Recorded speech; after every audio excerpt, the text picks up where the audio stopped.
Hey everyone, it's Foxx from modelmakingguru.com here, and welcome to part 3 of our build of the Perfect Grade Zaku II.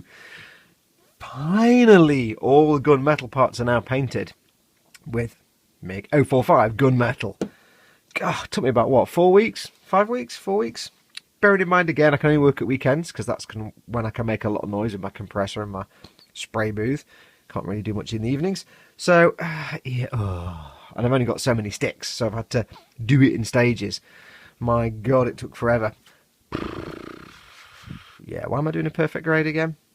So anyway, yes, that's all done now. So what else have I got to do on the inner armour now is I've got to do all the detail painting. But before I do that, while this last one is drying for 24 hours, what I am going to do is do some pre-shading on the armour. And maybe even start getting the base coats down if I've got enough grippy sticks. Because there's not that many armour pieces, so I should be able to just crack on and get them at the very least pre-shaded or painted. So we'll see what comes out in this episode. So let me go and clear all this away, and we shall start with the pre-shading. Okay, right, now let's crack on with this pre-shading. What is pre-shading? Well, it's something you don't have to do, but it's a good way to make your model look less flat and less lifeless. You could just paint each piece the colour, but pre-shading, what you're basically doing is you're taking a dark coloured paint, in this case satin black, and you're applying it to recessed areas, panel lines, grills, anything like that where you want to be a hint of shade. Because when you paint the paint over the top, what you'll find is, if you do it right and you do it in thin misty layers, you'll fade that pre-shade line away, but it'll still be evident. Your eye will pick up on it, that there's a slightly darker patch. Now there's many ways of doing pre-shading. Here I'm actually going over panel lines and edges and grills very carefully, although my airbrush was giving me some grief. You can just paint the whole thing the dark colour. You could paint the whole piece black, and that's what I actually did after a while because my airbrush was being a pain. Or you don't have to do pre-shading at all. It's completely optional. But the trick is, when you're doing pre-shading, if you're doing it this way, get close. You're not having much paint coming out at all. You want light amount of paint. You're just putting shadows in. Now, it doesn't need to be neat. It doesn't need to be tidy. Most of this will disappear when you put the paint over the top. It's just subtle hints of a darker tone. Like I say, it is completely optional. You don't have to do it. But you'll see here I'm focusing on little recesses, little features, edges of the armour panels. It's just a way of making things look a bit more alive. If you were to paint, say, half this piece black and leave the other half unpainted, just primer, and then applied paint over the top, what you would see is that the part with dark or black paint underneath would be darker because it's affecting the paint, the tone and the brightness and the colour of the paint on top. Now what you'll see me doing here, and I'll explain this in the next section, is when I finish fiddling with the paint flow, because it's giving me jip, I'm painting the entire interior just black. I'm not worrying about panel lines and grooves and ribs. I'll explain that later, but it's basically so that I can use the minimal amount of paint to get a dark interior. I want the inside of the armour to be darker and dirtier and dustier than the outside, because it's covered up from the elements. And I'll explain that later. So, that is now done. That is our part pre-shaded. Job done.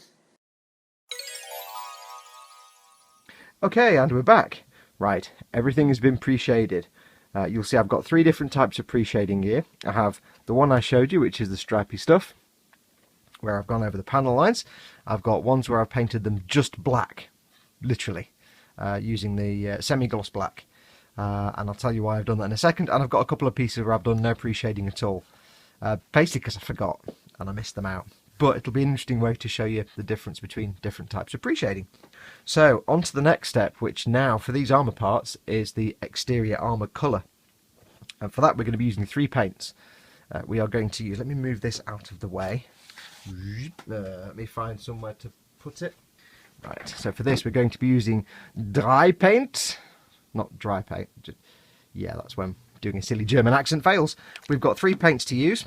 We have a US APC interior green, that's Mig 082. We have dull green, a Mig 077. And we have protective green, a Mig 023. Now there is one other colour of green in that paint set. Where have I put the paint set? Remember, this is the paint set we're going to be using, the green mecha colours. So we have protective green, we have the dull green, interior light green, and a light grey green, which is even lighter still. I don't need that just yet for the armour colours. There's also gunmetal and blue in there, French blue, but it just lists it as blue on there. So that could be interesting. So we're going to use, just for the armour, we're going to use these three main colours. I'm going to use, what am I going to use? I'm going to use the dull green as the main base colour. Then we're going to use light green for a few panels just for a slightly lighter tone. And the interior green we're going to use for just some little highlighty areas. Maybe some of the protective green as well. We'll see how it comes out. I was toying with the idea of making the interior of some of the panels a light green colour, like you get on the inside of an airplane. And I thought about that, and it was like, that would have been cool, but I'm painting the outside green, so you won't really notice the difference. So I'm not going to do that. The interiors are going to get very weathered anyway, so it'll come out quite nice. So what we're going to do, I'm going to use a mix of about 11 or 12 drops of the thinner, Mig 2000, to most of the cup filled with the paint. And we'll see how that comes out. That balance for me seems to work quite well with my compressor. I have replaced the nozzle and the head unit on my airbrush because I broke the nozzle. Yeah, I put the nozzle in and tightened it too much, and when I came to take it out again, it sheared off and the piece with the thread stayed inside the airbrush. Yeah, that was kind of fail. So, finger tight for your airbrush equipment and nozzles. Finger tight, people. We're not going to paint every single piece. You'll see on here, there's the two halves of the pauldrons for the shoulder. Now, this is going to have a big seam line down the middle because these two go like that. So what I'm going to do is paint the interior parts, which you can see I've done dark, and I'll explain why I've done dark. Get them painted. Then we'll have to put these together and glue them, sand down the seam line, get it all sanded, reprime it, do a bit of panel pre-shading again, and then we'll paint the top half, and that way we'll get rid of the seam line. I think, if I remember rightly, it's the only place I'm going to have to worry about a seam line on this kit, apart from maybe the weapon, but that's not so bad.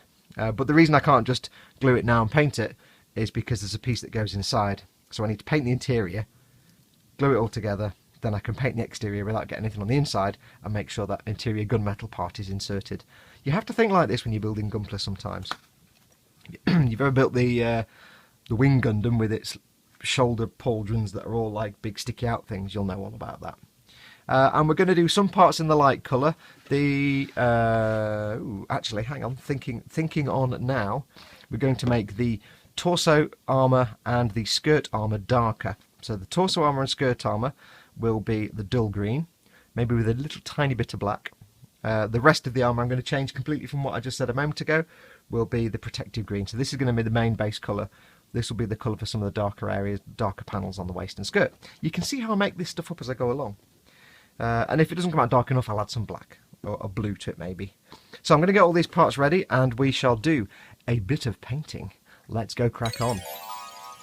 Okay, right, this is the kind of thing we're aiming for at this initial stage. You can see here, I've just done the first few coats of the green on here, using the dull green, a Mig 077. And this is where I'm good to start at. Started out like this, now it looks like this. This is the darker colour I'm going to be using. Now it might not really come out on camera much, because my lighting's a bit bright, but there is still some subtle shading around these edges and down this panel line here and around this little nubby thing. And it's still a bit darker on the inside. Now you will note when I painted these I left the inside quite dark. The reason is, go and look at a train. Look at the underneath of the train, the undercarriage where the wheels are. It's always got that dark, dusty look to it. And this is the first stage of reproducing that. This is inside the armour. So the outside's here. You get rain, you get weather, you get all kinds of things. Water running down it, cleaning it off. The inside, not so much. You're going to get deposits from, I don't know, whatever fuel this thing uses. Imagine it's a tank, like diesel fumes or petrol fumes, and gas and all kinds of things. So I'm going to have this look darker anyway. So what I've done is, and I'll show you how I do it, I've done a few coats of the paint on here, focusing inside the panels and not so much on the edges, just to keep those shadows. And on the inside, I've gone a lot lighter, just so I retain that darkness. And with further weathering later on, this will keep its darkness. And because we painted it all black, of course, in here looks nice and dark. So how did we do it? Well, I'll show you. It's dead easy. In the magical airbrush of airbrushes, I have 12 drops of the thinner, and then the rest of the pot filled up with the green. Blow it back a little bit or stir it just to mix it up. And all we're going to do is use light coats. Now the trick with this paint, like I've said before, is light coats. Don't slap this on like a Tamiya paint or a Vallejo paint or any other kind of paint. This has to go on in light mist coats. If you slap this on, it will just go orange peely or go super shiny. Now I did get a bit handy with the satin black and that came out quite nice actually. But maybe it's different for some paints. But for this one you want to go in light misty coats and build it up and you'll get this beautiful flat finish, nice and smooth. If you go in heavy-handed, you'll just get a lumpy, thick-looking paint finish, so don't do that. So let's crack on. As always, my extractor isn't on so you can hear me. Always turn your extraction on, have windows open. I'm not wearing a mask, always wear a mask. Don't do what I do, I'm an idiot, I'm enjoying this. I'm not getting paid for it, but I'm doing this for you, so yes. PSI, no idea, as you know my compressor, my plucky little compressor. Pika pika! Doesn't do PSI, so it's random. I will get a better one day. Let's crack on anyway. So, compressor on. And like I said before, we're going to go with a light mist coat first of all, just to start off. I'll just move this bottle so I can get some manoeuvring. I'm not organised, you know that. So, light mist coat first of all.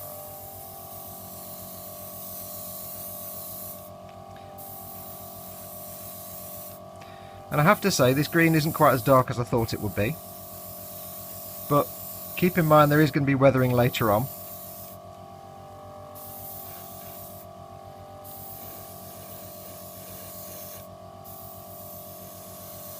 Tell you what, I'm going to put my fan on actually because I can see fumes everywhere. Hang on. Okay, let's get noisy. So again, still light mist coats on all the edges. This is just your base key coat, just to get some grippy surface and to lay down some colour.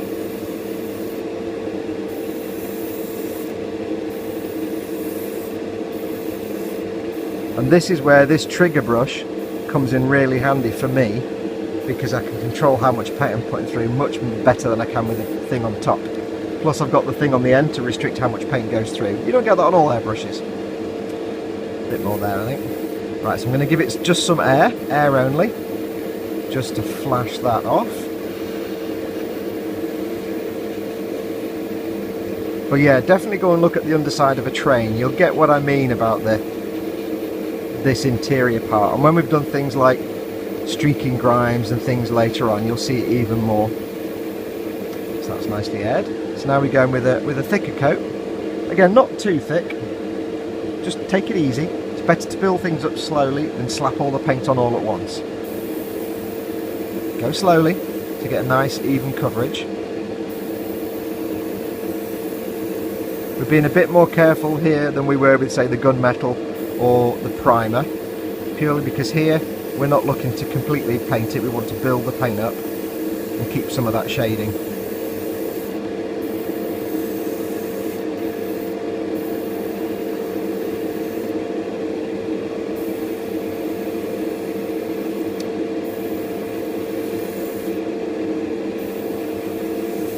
Be a bit less careful on the inside here because I'm not looking to get a nice strong start colour,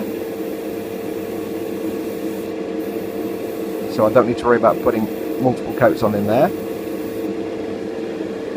Give that some air.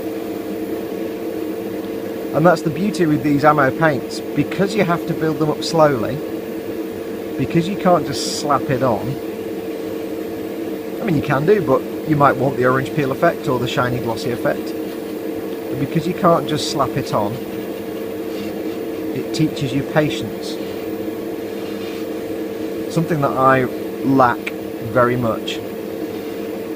So this is nice for me because it forces me to go slowly. I can't just go with the paint. I have to take my time. I'm just doing air, just flashing it off.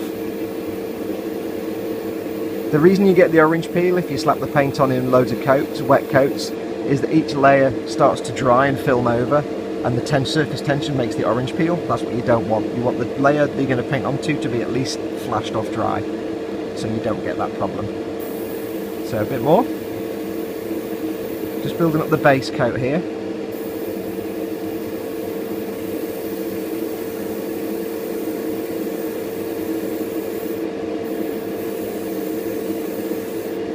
And when you're going over pre-shading, you can do as little or as much as you want, depending on how much you want the shading to show through. I'm going to focus on this edge, but I'm not going to go inside. So we'll just flash that. Now you might see here the pre-shading is still quite evident. Some people might be happy with that, and if that's pre-shaded that way you want it, then you could stop here in terms of coating the whole piece. This is just air, by the way.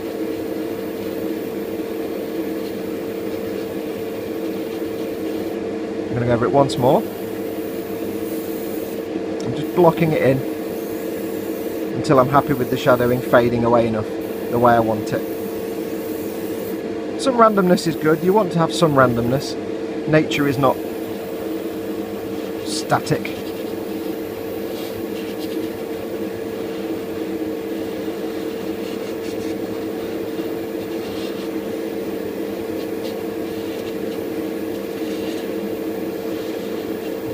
The last step now is just to build up some colour in the middle of the panels to make the shadows more obvious. And what we're going to do is use almost no paint and go quite close and just build up paint in the middle of the panel, between the panel lines, so here and here.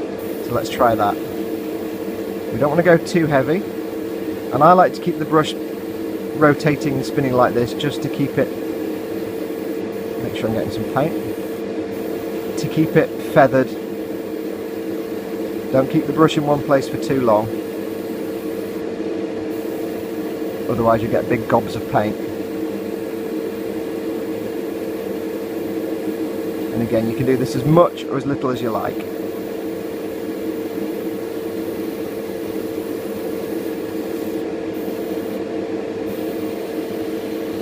The closer you go, the smaller your fan of paint, and the more carefully you can go in and precisely control where the lighter areas will be.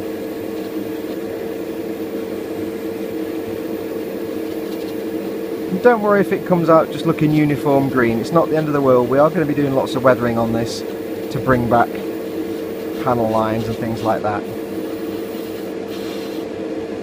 I'm going to go just on the inside a little bit, just on these top side parts.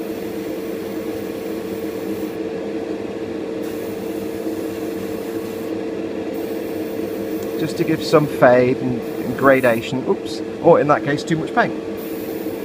Don't worry, randomness is good. So I'm not going too much on the inside, just a bit.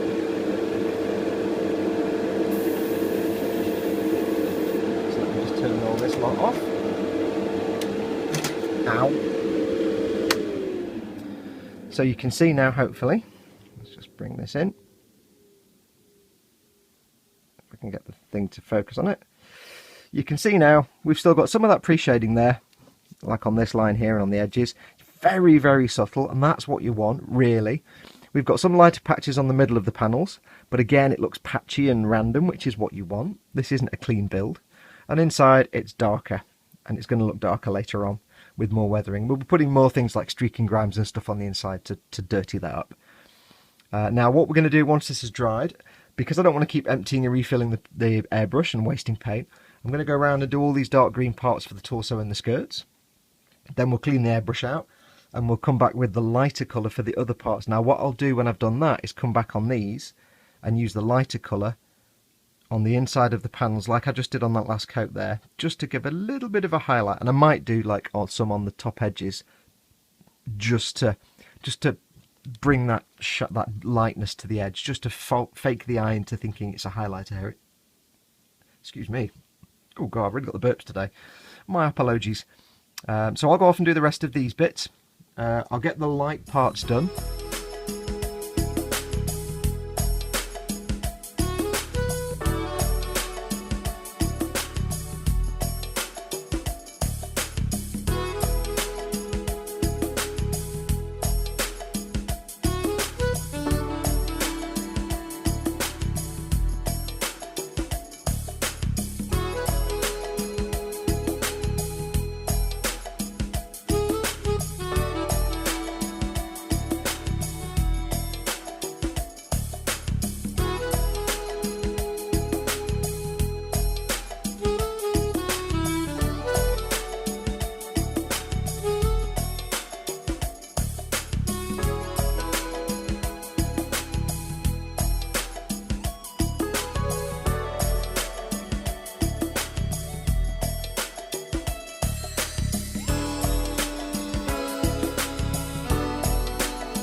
And we are back. Right, all the base coating is now done. As you can see here, we have the 3 different colours we used, 4 different colours technically. We have the dull green, which is the dark armour, the protective green, which is the most of the other parts of the armour, which is a nice lighter tone, not too vastly different, but the eye will pick it up. We have the interior green, which I've done on just a few panels here and there. And we've got this little custom mix, which was dull green, plus a little bit of the French blue that comes in the Green Mecha set, and a little touch of the satin black. Now you can see here, the shading has, on camera, you'd be forgiven for thinking it's disappeared, but it's still there, it's still very subtle. You can't really see it, but the eye knows there's something there. You can see it on this part here, it's shaded towards the edge of that plate. You can see it. And the other place it's an advantage and works brilliantly, if I can get this piece off the stick, is on this armour part where you can see the black inside, where we put some of the pre-shading inside these little grills, has stayed black and the paint's really just collected on the top. And in terms of pre-shading, you can go as heavy or as light as you want. I wanted something really subtle, so I can see like a dark streak here and around these edges and on that corner. And it's there and the eye can pick it up, and you can see inside where it's darker, where I've had the black painted in and gone a little lighter with the paint, not quite as heavy with the paint. So as I said in the last bit in the caption, by lighter I mean less paint, not a lighter colour. Same colour as that, same base colour, but I've just put less on the inside there where it was mostly black. Now I did say in there, and I put a caption up disclaiming it, but I did say I was going to go on with some highlight coats with different colours. I decided not to in the end, because this kind of came out the way I wanted it to. I was happy with that. But I did show you how I'd done some of the priming with the pre-shading with just pre-shading the panel lines, and some of the pre-shading painting the whole piece black. Well, here's the difference. These are both the same colour. It's the same protective green. This piece was painted completely black. This piece was just pre-shaded around the panel lines, and you can see the difference. It's subtle, but it's there. So it's something to bear in mind if you are going to pre-shade and you're trying to decide whether to do a complete paint the whole piece black, or whether you're going to go around all the panel lines. You painting everything black is a lot easier. It's faster. You just go in, do some base coats, some light mist coats to build it up, and then sort of focus your paint where you want it in lighter patches. But it does give you an overall darker tone. Now I'm not too bothered. Ooh, I didn't get much paint on that bit. Oh dear. I'm not too bothered purely because this is going to look battered and beaten anyway. So I like to think that perhaps over the course of its lifetime it's had panels replaced, and the factory paint job maybe varies from time to time. Look at World War II tanks and the whole furore that erupts on the internet around Dunkelgelb and what the correct colour for Dunkelgelb is. Truth be told, throughout the course of World War II, Dunkelgelb actually changed many times from varying tones and shades. So there's no right and wrong with Dunkelgelb, and I like to apply the same kind of logic here. Over the course of many months and years, the factory's churning these, because these are mass production mobile suits. They're cheap and disposable. Over the years that these things are made, paint standards are going to change as certain things are available and not available, so there will be some variation. Different factories might make them. That's my excuse.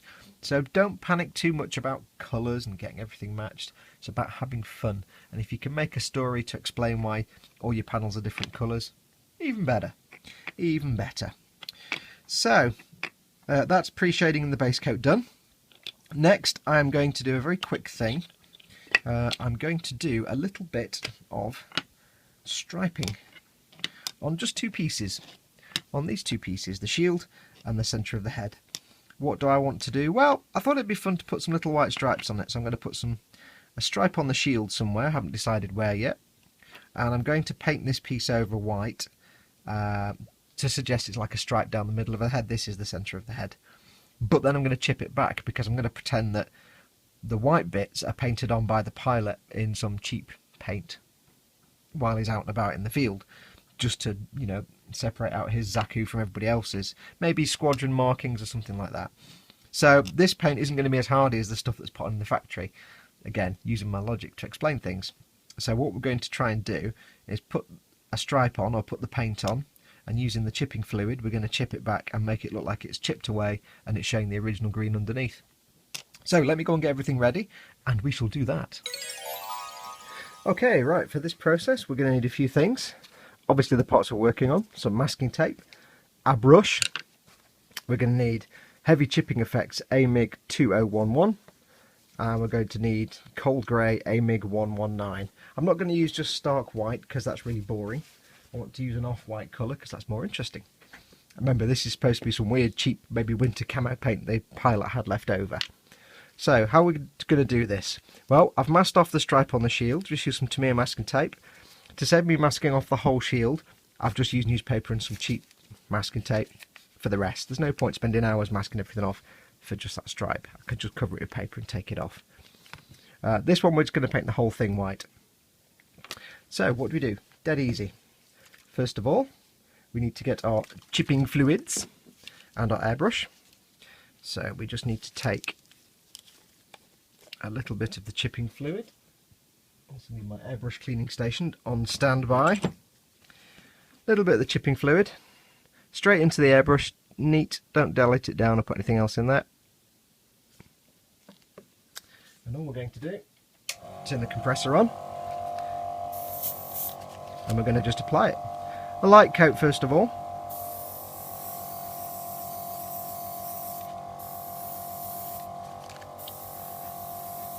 Think of this like hairspray. This is the hairspray method, but using chipping fluid, which is far more efficient and predictable. Okay, we're going to air dry that now. Now when it dries it will go lumpy, but don't worry about that, they will settle down. Totally didn't do that bit there. And the chipping effect depends on how much of this you put on, how long you leave it to dry, how thick it is, and so on. So you've got complete control over the effect you want. So let that air dry. Not bothered about the back because that'll be hidden anyway. So now we'll go in with some more. Bit heavier this time. I'm not using the spray booth, just for this little bit of painting there's no point. So again we're going to get air dry that. And yeah, it will go lumpy at first, but that's fine.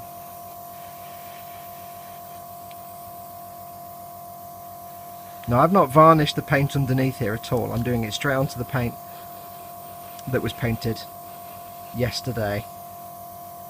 I did debate whether to protect it with a gloss varnish or something first, and I thought, nah, why not? Let's just go and do it and see what happens.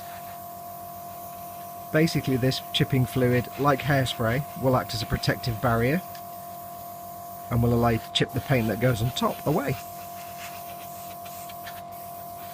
Okay, so we'll just give it one more coat. Well, it's hard to see it going on because obviously it's a clear liquid. It's hard to judge when it's covered or not. So there's a bit of guesswork involved.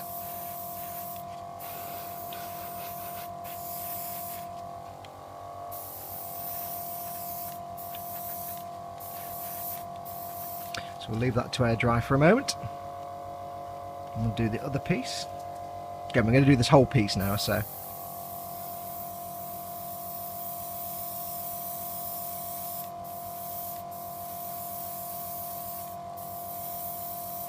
So we'll just give it some air. You can see there, hopefully in camera, if I keep it in shot, the lumpy texture, but that will go away.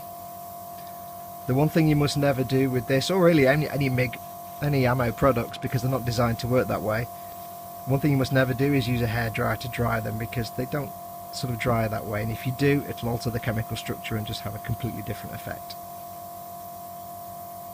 So you can see that's starting to smooth down a little bit. It's a little bit lumpy, but that's cool, because that will give us a particular chipping effect. The more lumpy it is, the more big chippy chips you'll have. Okay, so we'll put on the next coat.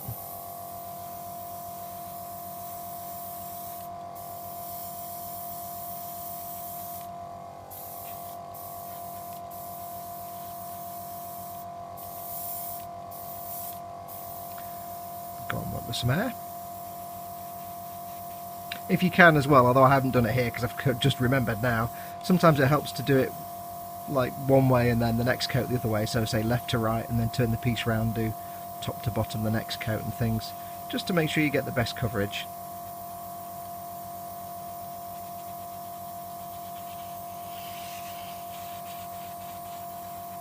You can see the sheen change as it dries. It is quite a difficult skill to master. It is completely random, although you can learn how the chipping fluid works best. There's always a certain element of randomness, so you'll never quite get exactly what you're looking for. But that's not a bad thing. Let's go this way. No, I don't know. Let's go this way.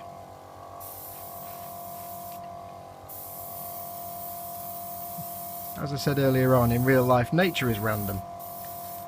Life would be very boring if everything just came out exactly the way you expected.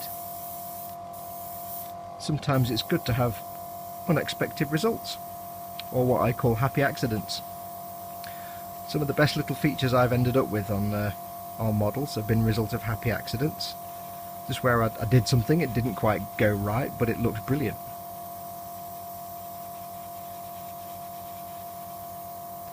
Okay, so that's now air dried.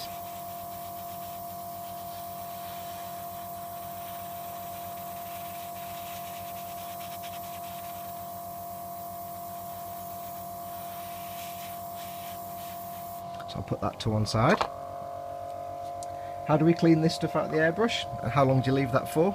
You can answer both questions in one. First of all, whatever I've got left in there, I'm going to put back in here, because there's no point wasting it. Turn that off for a moment. I hope you heard all that. Okay, so that's the chipping fluid. Now to clean it out, all you do is literally water. I'll just get myself some tissue. It's water based and it's water soluble. That's how it works. So to clean it, just get yourself some good old H2O. Give it a back blow. Keep it in shot there. Tip it away.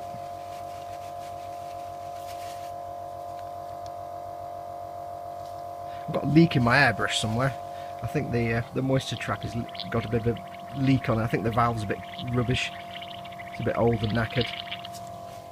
So I need to get a new moisture trap. Okay. Right, so now I'll just run some water through.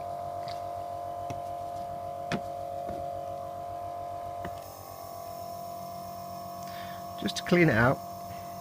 It's water based, so the water will just get rid of it completely. Couldn't be easier. Not very exciting, this bit, is it? Okay. So that's that bit. Okay, quick jump cut there, because I was just checking up on tonight's dinner. Gammon. Gammon. I can't tell you how much I actually like gammon in such a way that you understand how much I like gammon. Here's a handy hint for you, by the way. Gammon, if you like your gammons, if you're in the UK, go to Aldi and get one of those big round smoked gammon steaks they've got. They're like about 3p or something. They're really, really nice. But make sure it's the smoked one. But if you've got a slow cooker, get your slow cooker on, get all your bits in it, and then pour loads of Coke in it, just normal Coke, like from a 2-litre bottle of Coke, and slow cook it in the Coke. Oh my lord. You will thank me for the rest of your life. Now I'm really hungry. Anyway, where are we up to? Right, so this has had a few minutes to dry. You can leave it longer for different effects. Again, the amount you put on affects the size of the chips. The way you remove it affects the size of the chips. How long you leave it to dry affects the size of the chips. However, do bear in mind it gets less effective over time. So if you left this overnight and came back tomorrow, it wouldn't work. You need to work reasonably quickly. There's no fixed time. Tracking down anything on the internet tells you how long to leave things. Yeah, I've tried that. It doesn't work. So, right. So we have our cold grey Mig 119. Going to give it a darn good shake. Yellow top means it has the stirring balls. Oh. Just giving it a darn good shake. Ah. Okay. And I'm not even going to bother thinning this because I'm only going to do light misty coats. So there's no point even trying to thin it. for the airbrush. Again, remember we just washed it out with water, so I'm going to put a few drops in. Don't need a lot. It's probably more than I need.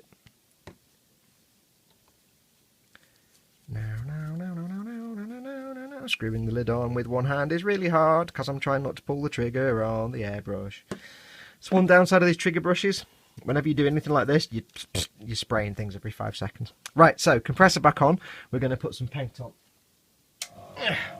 So let's just make sure we've got some paint coming out.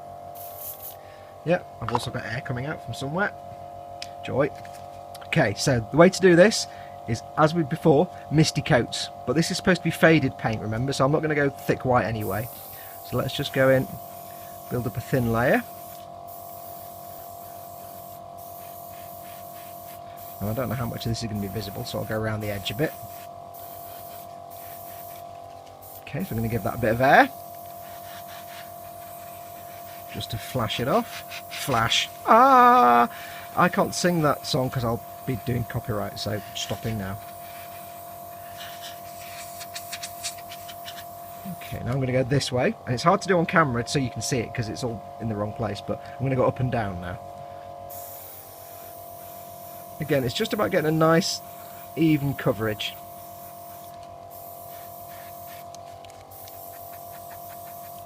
And because I'm only doing a little bit, I'm not too fussed about not using the spray booth or my mask. If I was doing winter camo on a tank and it was all this, I'd be wearing a mask and doing it in the spray booth, obviously. Obvs.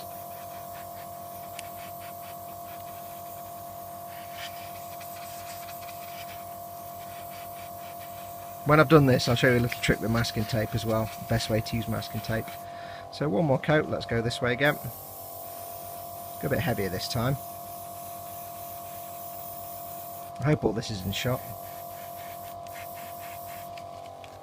Because you don't want to go too thick because you're just making life hard for yourself when you try and take it off.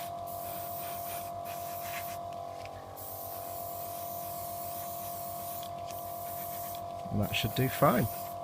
So I'll put that to one side. I'll bring in the headpiece, give it some air. Let's get this bit done. And this can either go really well or horribly wrong. I've discovered with any masking product, doesn't matter whose it is, with any masking product like this, there's always a certain hit and miss element, and that's just the nature of the beast. Now I'm going to go on the sides, but I'm not going underneath because that's going to stay green. Your pilot only painted the outside. That's my decision. That's what he did. So let's give it a blast of air.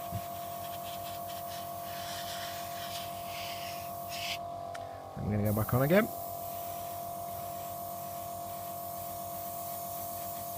And if you want to make it look, I'm going to make it look chipped and worn, so a bit of patchiness is absolutely a good idea. Maybe more is going to come off at the front than at the back, so I'll put a bit more paint at the back.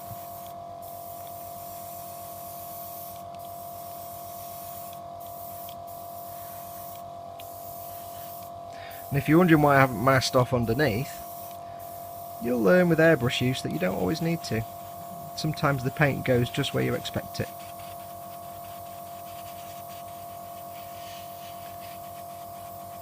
Okay, and a bit more.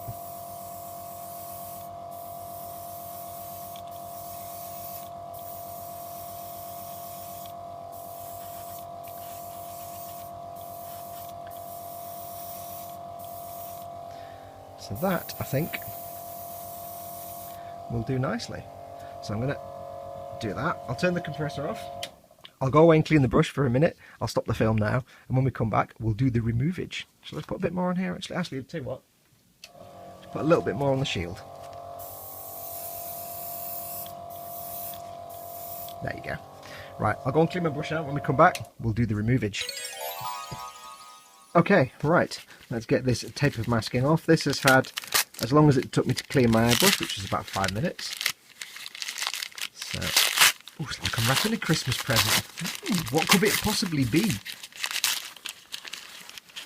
Now this stuff I don't have to worry about. I can just rip it off. I was going to give you some handy tips about masking tape. First one is, if you're using one of the Tamiya tape dispensers, use the crinkled edge. Don't use the crinkled edge, because one edge is always crinkled. Don't use the crinkled edge. as the edge you're going to mask against. Second tip, if you're using harsh masking tape like this, then only ever stick it to masking tape, because this is 3M blue tape, it'll pull your paint off. Whereas Tamiya tape is low tack and it won't. So if you can use proper masking tape, Tamiya is probably one of the best ones. And when you're removing tape, don't just yank it off. What you need to do is very gently pull it back on itself. That way you minimise how much paint will actually come off, or you either prevent any paint coming off when you pull it off. Now this, I've been doing some experiments with the Tamiya tape and this Mig paint, and I haven't yet had paint come off, which is cool. There. I need to change the lighting here, it's a bit oppressive. There we go, it's better. Doesn't help when you've got black gloves, I suppose. Okay, so this I need to pull off very gently. Now if I do get any paint pull off, it's not the end of the world, because I'm going to be doing lots of chipping anyway. Okay, that's that bit. I love pulling masking tape off. It's one of the most stressful and yet pleasing parts of any model build, as is trying to keep it in shot. Okay, so remember, pull it back on itself, not straight up. And there we go. Yeah, when you pull this tape off the dispenser, it'll have a lumpy edge and a straight edge, because it kind of catches on the side of the dispenser. Just make sure to use the straight edge. Now, how do we get this chipping going on? Well, we quite simply have a small amount of water and a brush. And if we want one, let's just grab one. A cocking tail stick. Now, the idea is, like the hairspray method, the chipping fluid acts as the hairspray, and it will help the paint be removed without removing whatever's underneath it.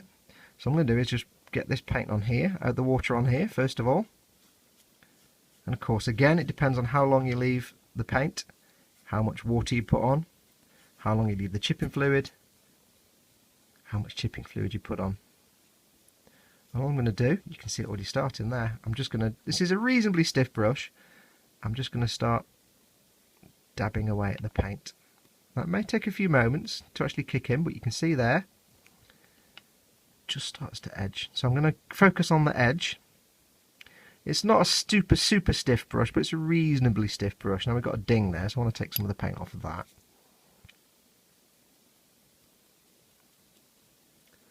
And just gently work at the paint. Now if you put thicker layers of the chipping fluid on, you'll get bigger chips. If you leave it for longer, you'll have a harder time getting the stuff off, so you might get smaller chips. Oops, and then you might also hit the camera. Now of course I'm not going to be affecting the paint underneath, because the chipping fluid prevents that. And chipping fluid is one of those things that it will either work brilliantly or just totally fail, and it's all because there's so much involved in randomness. And this is actually one of the best results I've had with chipping fluid. It is hit and miss, so if you try chipping and it doesn't come out like you expect, don't give up and don't panic. You can do different things. You can jab at it, you can scrub it. Try some scrubbage. I don't want it to be too, I keep banging the camera, apologies. I don't want it to be too uniform and predictable. Let's go from the top. Let's try a cocking tail stick. You can use a knife blade, you can do whatever you want. You can do little chips and scrapes and scratches.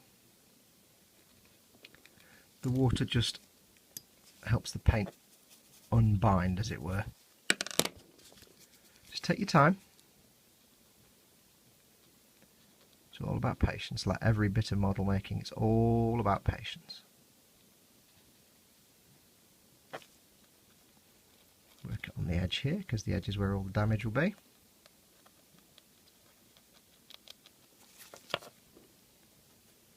See what I'm doing there? And if you leave the paint too long, then yes, it's just going to be really hard to remove. But I can jab at it a bit more aggressively. Let's try and fade one edge completely a bit more, just so there's less You want to try and lose the straight edges really and just get broken up edges.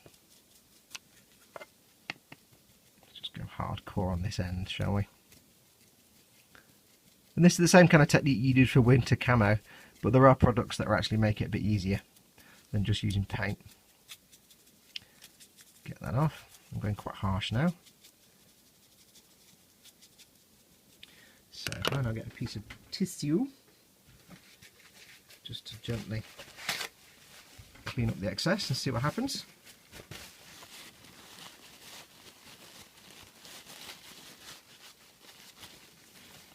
Cool.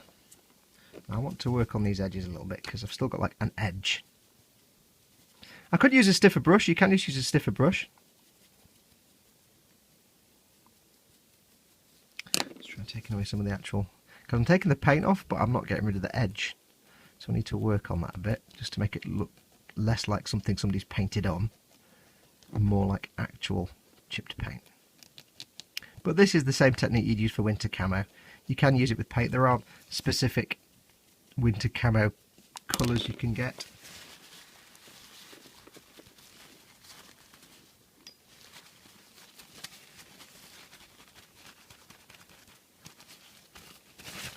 Which also are maybe a little less tough than paint. I was going to do quite nicely that. Let's get the head done. This has been sitting for a little longer, so it might be a bit more challenging. But let's find out. Let's put this water over here. Let's find out, shall we? Now I'm going to concentrate more at the front than at the back, like I said. So look at that, straight away, bam. I went a bit thicker with the paint. So just try and show you the difference. If you go thin and misty with the paint, you know, you might get little chips. If you go quite heavy with the paint, or a bit heavier, you get altogether different effects, like that. It just depends on how long the paint's had to dry and how thick it is. It is completely random. The one beauty of this chipping fluid, is that it makes it a little less haphazard than hairspray.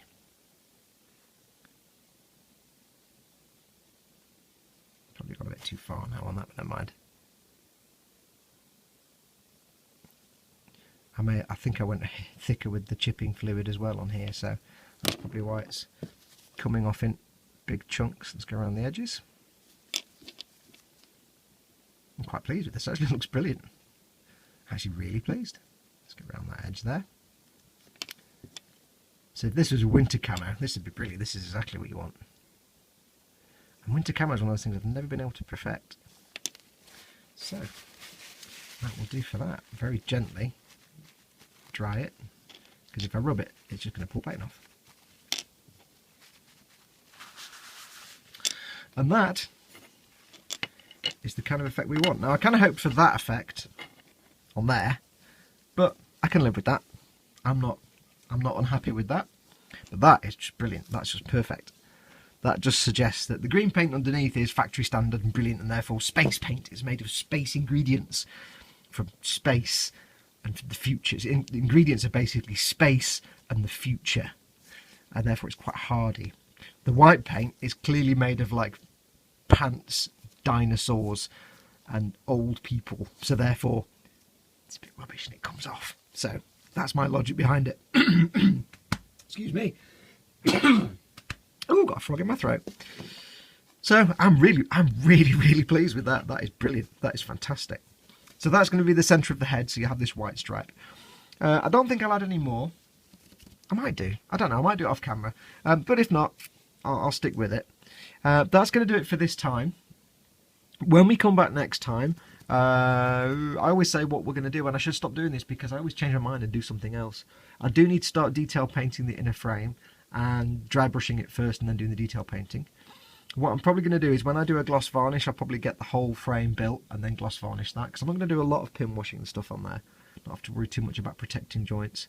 And I'll probably wait till the armour's on. I don't know, because I'm sick of having big piles of things on sticks now. I want to get this thing built and it'd be faster and more fun to do the weathering. So we'll see how that goes. We'll see the chipping fluid again when it comes to some of the products anyway. So that's going to do it for this time. Thank you so much for watching as always. Thanks again, as always, to Mig Jimenez. Go to migjimenez.com, URL at the start of the show and here, who very kindly provided all these paints and products. Go along to my channel, of course, which is on the YouTubes, which is just Model Making Guru, and I'm on Facebook, which is Model Making Guru, and on Twitter at, you're gonna guess it, Model Making Guru. If you're not subscribed to my channel already, make sure you go and subscribe to Mig's too. But yes, stay tuned for the next one, when we'll be doing a thing. Probably, I won't say because I'll just corner myself. And I've probably also, I don't think I even mentioned this in the title card, and I've already edited the video together now, so I can't change the title card. I keep doing that. Right, anyway, I've got to go and have my tea and then have a bath, and then it's work tomorrow. It's bath night. Sunday night's always bath night, ever since I was a kid. I mean, I have baths at other times, obviously, as well. But Sunday night is... I'll just shut up now. Adios, amoebas. God, that was brilliant.